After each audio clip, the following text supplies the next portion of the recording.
ಈಗ ದೇವಸ್ಥಾನದಲ್ಲಿ ಎಲ್ಲ ಪ್ರಸಾದ ಹಿತ್ತಾಳೆ ಮತ್ತು ತಾಮ್ರದಲ್ಲೇ ಮಾಡಿಸೋದು.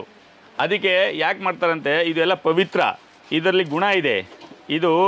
ಇದರಲ್ಲಿ ಯೂಸ್ ಮಾಡಿದರೆ ತುಂಬ ಚೆನ್ನಾಗಿರುತ್ತೆ, ಹೆಲ್ತ್ಗೆ ತುಂಬ ಒಳ್ಳೆಯದಿದೆ. ಇದು ಬಿರಿಯಾನಿ ಬೌಲು, ಇದು ನೋಡಿ ಸಾಂಬಾರಿಗೆ ಮತ್ತು ಇದು ರೈಸ್ಗೆ ಎಲ್ಲ ಇಂಥದ್ದು ಕಾಪರ್ದು. ಇದು ಒಳಗಡೆ ಕಲೈ ಇರುತ್ತೆ. ಇದು ನೋಡಿ, ಇದ್ರ ಕ್ಯಾಪ್ ಕೂಡ ಬರುತ್ತೆ. ಮತ್ತು ನೋಡಿ ಎಷ್ಟು ಹೆವಿ ಇದೆ, ಜ್ಯೋತಿ ಬ್ರ್ಯಾಂಡ್ದು, ತುಂಬ ಚೆನ್ನಾಗಿರುತ್ತೆ. ಇದರಲ್ಲಿ ಸೈಜಸ್ ಇರುತ್ತೆ ನೋಡಿ. ಇದು ಸೆಕೆಂಡ್ ಸೈಜಸ್ಸು. ಇದು ನೋಡಿ, ಇದು ಹಂಗೆ ಸೇಮು. ಇದು ಹಂಡಿ ನೋಡಿ ಎಷ್ಟು ಚೆನ್ನಾಗಿ ಮಾಡಿದ್ದಾರೆ. ಇದರಲ್ಲಿ ಪ್ಯೂರ್ ಕಲೈ ಮಾಡಿದ್ದಾರೆ. ಇದು ಹಂಡಿ, ಇದರಲ್ಲಿ ಸೈಜಸ್ ಇದೆ ನೋಡಿ. ಇದು ದೊಡ್ಡದು ನೋಡಿ. ಇದು ಬೌಲು, ಇದು 2 ಹ್ಯಾಂಡಲ್ ಬರುತ್ತೆ ನೋಡಿ ಸರ್. ಎಷ್ಟು ಚೆನ್ನಾಗಿದೆ ಕ್ವಾಲಿಟೀಸು. ಇದು ಒಳಗಡೆ ಕಲೈ ಇರುತ್ತೆ. ಫ್ರೈ ಪ್ಯಾನು, ಇದರಲ್ಲಿ ಕ್ಯಾಪ್ ಇರುತ್ತೆ ಮೇಲೆ.